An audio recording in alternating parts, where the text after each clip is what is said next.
अस्सलाम वालेकुम और इंग्लिश विद बाबर की एक और वीडियो पर खुश आमदीद। आज हम वर्ब्स की बात करेंगे। अगेन ये पार्ट 2 है। पार्ट 1 में हमने एक्शन वर्ब्स की बात की थी। अगर वो आपने नहीं देखा तो इस वीडियो के एंड में मैं स्क्रीन के ऊपर वो आपको शो कर दूंगा, या आप नीचे डिस्क्रिप्शन में जाकर उस वीडियो को देख सकते हैं। आज हम स्टेट ऑफ बीइंग वर्ब्स की बात करेंगे। वर्ब्स की जो डेफिनेशन है वो आपके सामने है। स्टेट ऑफ बीइंग वर्ब्स हमारे पास डिफरेंट हैं। प्रेजेंट के हमारे पास हैं इज, एम, आर और बी। पास्ट के हमारे पास वॉज, वर। फ्यूचर के हमारे पास will be, shall be. Continuous के बीइंग और परफेक्ट के हैं बीन। अब इस कब इस्तेमाल होगा, एम कब, आर कब और बी कब, वो आपके सामने स्क्रीन पर मौजूद है। वॉज, वर भी आपके सामने लिखा हुआ है और विल बी, शैल बी सब आपके सामने मौजूद है। आप पॉज कर कर ये देख सकते हैं कि कौन सा स्टेट ऑफ बीइंग वर्ब किस सब्जेक्ट के साथ लगेगा। अब स्टेट ऑफ बीइंग वर्ब्स की उर्दू समझ लेते हैं। इस का मतलब है, एम का मतलब हूँ, आर का मतलब हैं और बी का मतलब हो या बनो। वॉज का मतलब था या थी। वर का मतलब थे।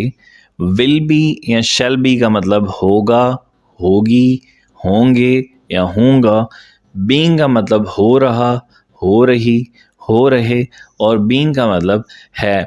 आपको शायद लग रहा होगा परफेक्ट है तो इसका मतलब हो चुका, हो चुकी, हो चुके होना चाहिए, लेकिन जब हम स्टेट ऑफ बीइंग वर्ब के तौर पे इसे इस्तेमाल करते हैं तो इसका मतलब है। अब जब जुमलों में इसे इस्तेमाल किया जाएगा तो आप इजीली इसे समझ जाएंगे। चलिए अब इन स्टेट ऑफ बीइंग वर्ब्स को जुमलों में इस्तेमाल करते हैं। सबसे पहले प्रेजेंट के, शी इज सिक, वो बीमार है। नंबर 2 पर आई एम सॉरी, मैं माजरत ख्वाह हूँ। नंबर 3 पर दे आर वरीड, वो परेशान हैं। पास्ट के state of being verbs was और वर थे, उन्हें इस्तेमाल करते हैं। ही वॉज हैप्पी, वो खुश था। You were sad yesterday. Future के हमारे पास थे विल बी या शैल बी, तो उन्हें इस्तेमाल करते हैं। नंबर 1 पर शी विल बी फाइन, वो ठीक हो जाएगी। नंबर 2 पर I shall be thankful to you, मैं आपका शुक्रगुजार होऊंगा। कंटिन्यूअस का था बीइंग, जो हम प्रेजेंट और पास्ट दोनों के साथ लगा सकते हैं। मिसाल के तौर पर नंबर 1 है वी आर बीइंग वरीड, हम परेशान हो रहे हैं। और नंबर 2 पर she was being jealous of Amna, वो आमना से हसद कर रही थी या हासिद हो रही थी। परफेक्ट का हमारे पास था बीन, तो उसे भी हम प्रेजेंट और पास्ट में इस्तेमाल कर सकते हैं। जुमला नंबर 1 है he has been in coma for 3 years, वो 3 साल से कोमा में है। नंबर 2 पर they have been ruthless to Aslam, वो असलम के साथ बेरहम है। और नंबर 3 पर I had been ill for 2 days, मैं 2 दिन से बीमार था। आप शायद सोच रहे होंगे कि जो जुमले लिखे हैं इन्हें इस तरह भी लिखा जा सकता था। मिसाल के तौर पर he is in coma for 3 years। Number 2 पर they are ruthless to Aslam. और नंबर 3 पर I am ill for 2 days।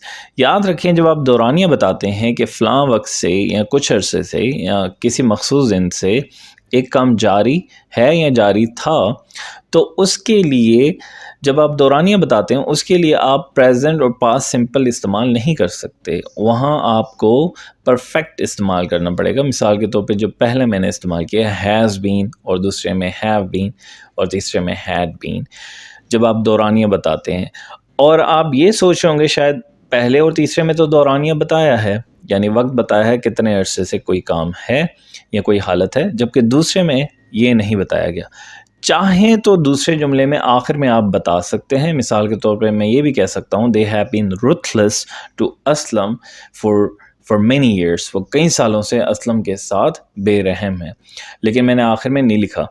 पढ़ने से हमें मालूम हो जाता है जब हैव बीन, हैज़ बीन या हैड बीन और आगे कोई एडजेक्टिव है, पढ़ने से पता चल जाता है कि एक काम या एक हालत कुछ अरसे से, काफ़ी अरसे से। अगर आप लिखते हैं तो वाज़ेह हो जाता है, ना लिखें तो सुनने वाला समझ जाता है कि ये जो हालत है ये कुछ अरसे से है। अब तक के लिए इतना ही। उम्मीद है आपको ये छोटी सी वीडियो पसंद आई होगी। अगली वीडियो में आपसे मुलाकात होगी, तब तक के लिए अल्लाह हाफ़िज़।